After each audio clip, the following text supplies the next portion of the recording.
2025 সালে আসছে ভয়াবহ এক মহামারী, করোনার চেয়েও ভয়ঙ্কর।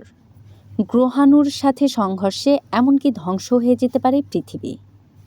এমন একজন কথা বলেছেন যার কথা ঠিক উড়িয়ে দেয়া যাচ্ছে না। চলুন জানা যাক বিস্তারিত।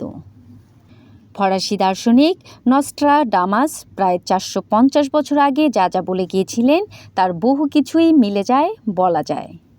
হিটলারের উত্থান, 9/11, এমনকি করোনা ভাইরাস নিয়ে তার লেখা মিলে গিয়েছে একদম। 1555 সালে প্রকাশিত হয় তার বই লেস প্রফেটিস। তাতে বলা আছে 2025 সালে কী হবে।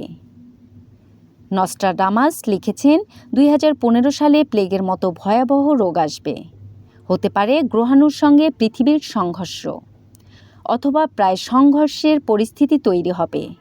তার ভাষায় অন্তরিক্ষ থেকে একটি আগুনের গোলার উদয় হবে। রুশ ইউক্রেন যুদ্ধের পরিণতি নিয়েও লিখেছেন তিনি।